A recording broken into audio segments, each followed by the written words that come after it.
Hello, we have been discussing about Greek philosophy.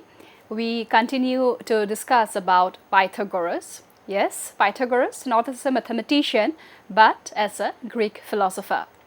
This is Dr. Ananya Barua, Associate Professor in the Department of Philosophy, Hindu College. Now, the first question that might strike all of us is, how are we discussing Pythagoras as a philosopher? For we must have studied Pythagoras in our geometry classes or in our mathematics classes, and it is interesting to see, especially when we discuss today, how mathematics or geometry is an integral part of philosophy. Now, when we talk about Pythagoras, we have to understand that the followers of the Pythagoras school were called as Pythagoreans.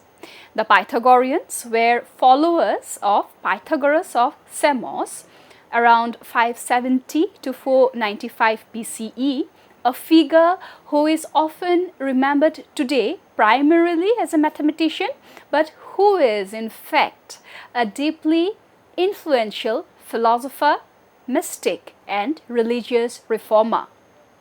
The Pythagorean school was not merely a mathematical circle, but a comprehensive philosophical and spiritual movement. So the question now is, who were the Pythagoreans? The Pythagoreans formed a philosophical religious brotherhood established by Pythagoras in Croton, a Greek colony in southern Italy. They lived in communal societies, practiced strict ethical disciplines, and believed in the transmigration of souls, which is also called as metempsychosis. Their teachings influenced later Platonism, Neoplatonism, and even modern Western esotericism. Now, the key features of the Pythagorean movement is aspect number one, as displayed in the PPT here. When it comes to mathematics, they believed numbers were the underlying reality of the cosmos, and for them all is number. About ethics, they believed and advocated it for purity, vegetarianism, harmony in behavior and society. Metaphysics, they said that soul is immortal and passes through cycles of rebirth. About cosmology, they said that or talked about harmony of the spheres. Celestial bodies produce music to their motions. About the lifestyle of the Pythagoreans, we must understand that it was a silent contemplation, asceticism and self-discipline. So, was Pythagoras just a mathematician? No. While the Pythagorean theorem in geometry is what made Pythagoras a household name, his legacy extends far beyond mathematics. Here is why Pythagoras was also a philosopher. Number one, philosopher in the original Greek sense. Now, let us first understand who a philosopher is.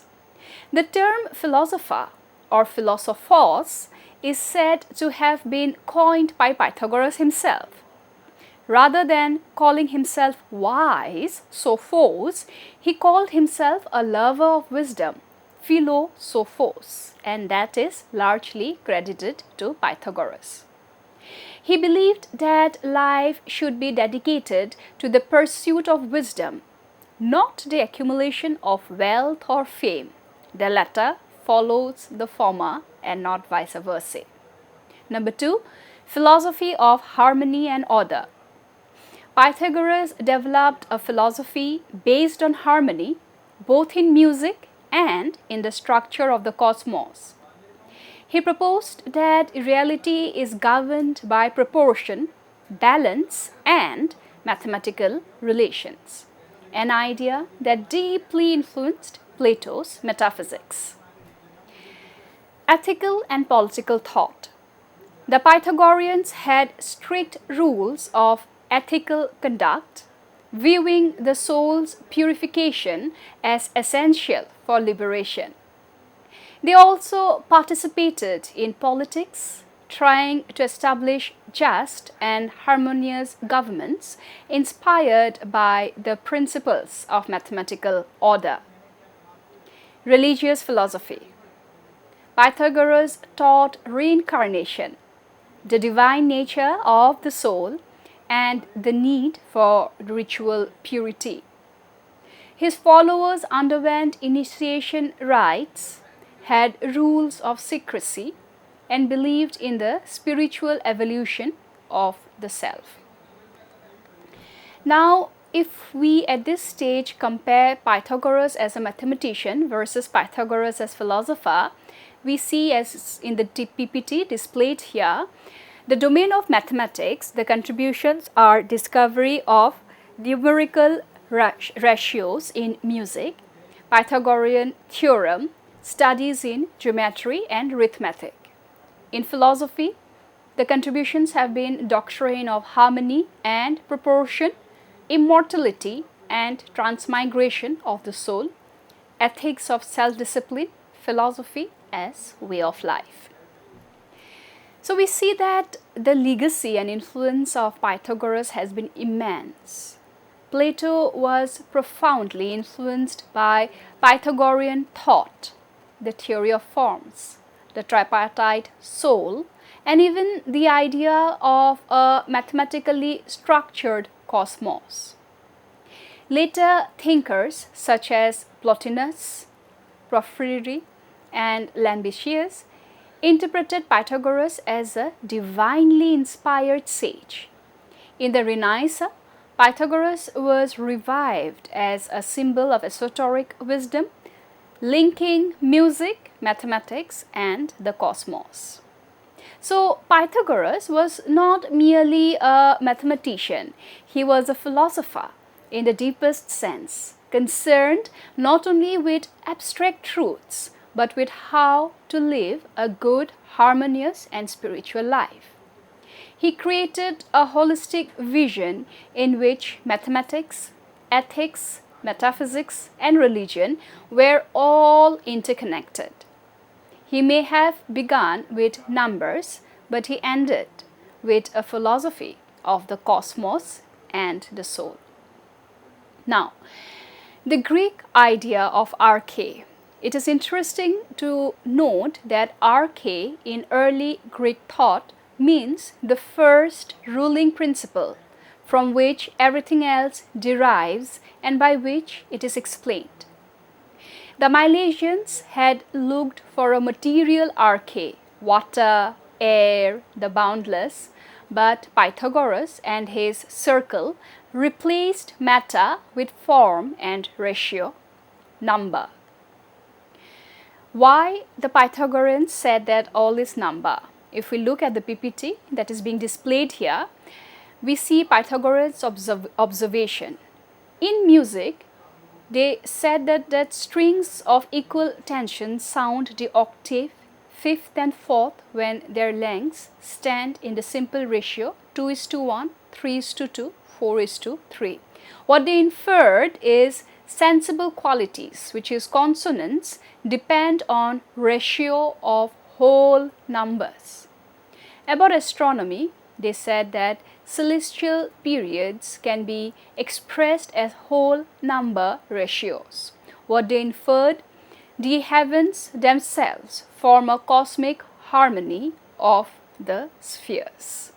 Further, about geometry, the Pythagorean observation was that square, triangle, and other figurate numbers generate shapes by regular dot patterns.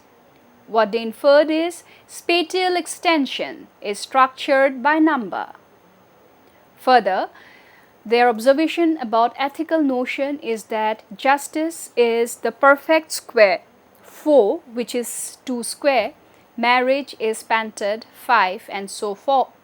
What they inferred was moral qualities correspond to numerical forms. So Aristotle summarizes their view because everything important seemed to be modeled on numbers, and numbers were the first things in nature. They supposed the elements of numbers to be the elements of all things. Now, why was number the arché? From the one to many, the limit or the odd plus the unlimited or even, the primordial pair of contraries. Their fusion produced the monad, one, which is neither solely odd nor even, but the seed of both, and monadology as a theory has been picked up by Spinoza later in Western philosophy as a rationalist philosopher. So we do see how Pythagoras had influenced the later philosophers. Further, point number 3, from the monad arise the dyad, 2, triad, 3, tetrad, 4, a generative cascade that builds the cosmos. Philolaus fragments make this explicit. Quote, number supplies the determinacy that lets a world of plurality still be intelligible. Number 4, tetricitus, which is arranging 1 plus 2 plus 3 plus 4 as a triangle, yields 10. The number of numbers sworn by Pythagoreans as a sacred oath. Within this figure, all musical ratios are embedded. Point number 5, because 10 is perfect, they postulated a hidden counter-earth to make 10 heavenly bodies. Further, about number as formal and material arché, they had said, number supplies the logos, which is the intelligible structure, proportion, symmetry, limit that makes a thing what it is. Material in a special sense. Unlike later Platonists who separated mathematical objects, early Pythagoreans thought things actually are numbers with spatial magnitude. Thus, number is simultaneously the pattern and the staff of reality. Now, in this PPT that is being displayed about the table of opposites, reality mapped numerically, limited, unlimited, odd, even, we do see the contraries or the opposites here. One, many, right, left, male, female, rest, motion, straight, curved, light, darkness, good, bad, square, oblong. So Aristotle reports that the list was fixed at 10 pairs because 10 is the complete number.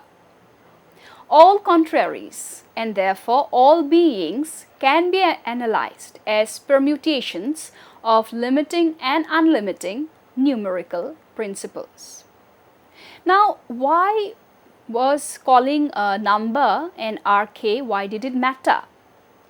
First reason was the ontological reach. Numbers explain not just quantity but qualities, ethics, cosmology, even medicine, harmony of bodily humoros. Epistemic security. Mathematical relations possess the exactness Parmenides demanded of true being. So if things are numbers, the world is knowable. Spiritual program. To live according to number meant moral purification, dietary rules, political harmony, philosophy as a way of life. And when we talk about elements like, say, for example, dietary rules, all of us will understand today that a lot of nutritionists talk about portion control when we take our diet. And again, portion control is nothing but partaking of number into the dietary plan. So the key takeaways are, number 1, all is number, which is, it is neither ideal mysticism nor mere arithmetic. It is a full-scale metaphysical claim that number is the arché, the first principle that accounts for diversity, change and order. The Pythagoreans expanded the concept of Arché from material stuff to formal ratio, inaugurating the mathematical turn in Western philosophy. Their synthesis of science, mathematics, metaphysics, and ethics set the stage for Plato's doctrine of forms and for later mathematicized visions of nature.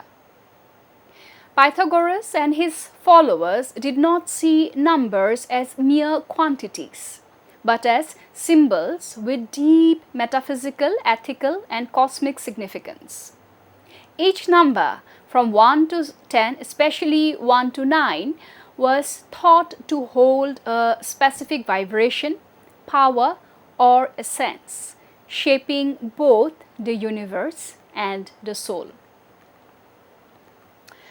Now, if we look at the PPT that is being displayed here about Pythagorean symbols of numbers 1 to 9, we see that the number 1, the name and form is monad.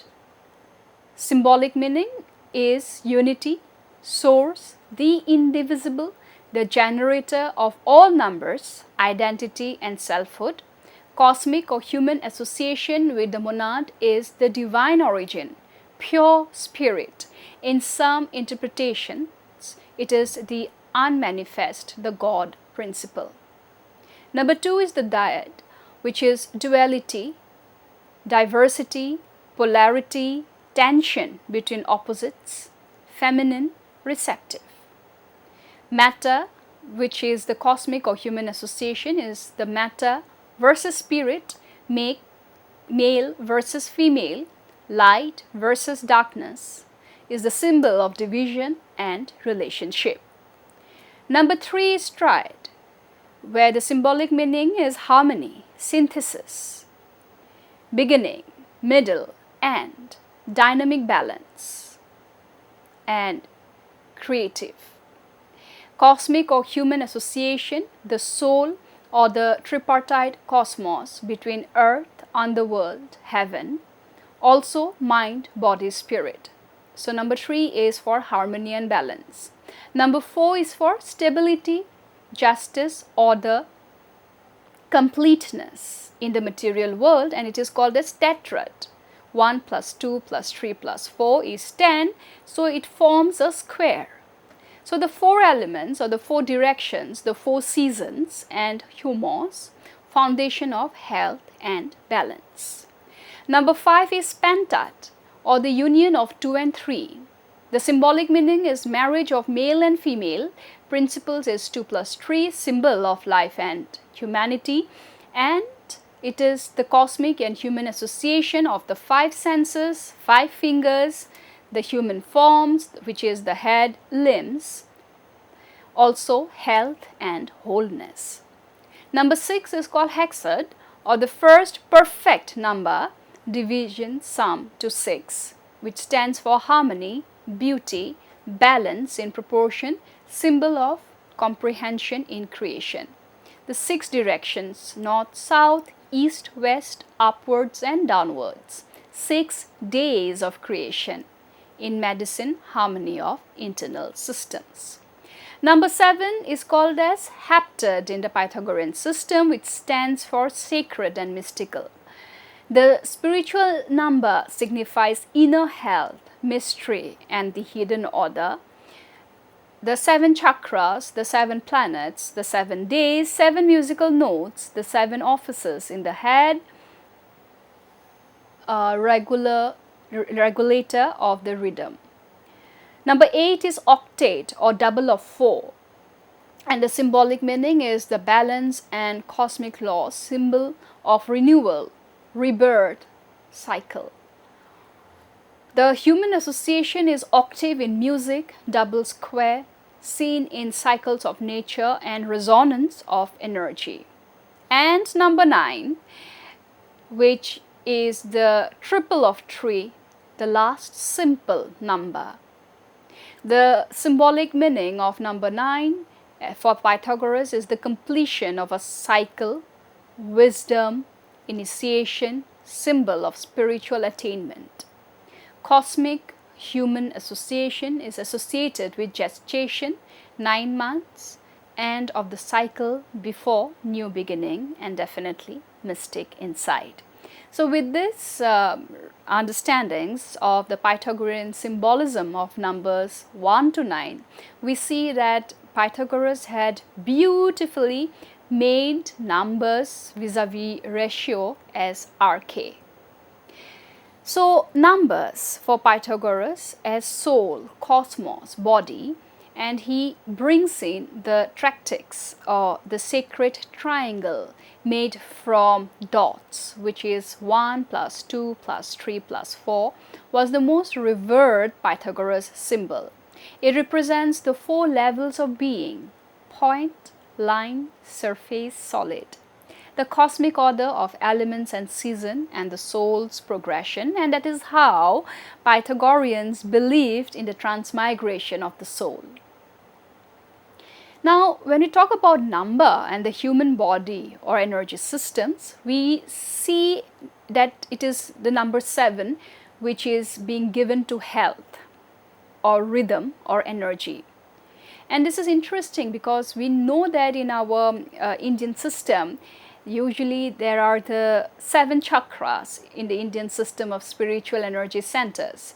There are the 7 endocrine glands which may be corresponded with the chakras in the esoteric physiology, 7 notes in the musical scale healing through sound vibrations, 7 days of the week, time and healing tied to cosmic rhythms, 7 offices in the human head suggesting natural design.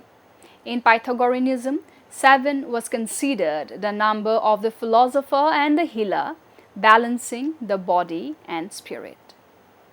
Now, when we talk about the psychology or the esoteric psychology of numbers in Pythagoras, and we bring in odd numbers and even numbers, we see that odd numbers are basically considered as active, masculine, spiritual, even numbers passive, feminine, and material. Pythagoreans believed that living ethically and healthy meant bringing these forces into balance in oneself, a kind of numerical harmony of the soul.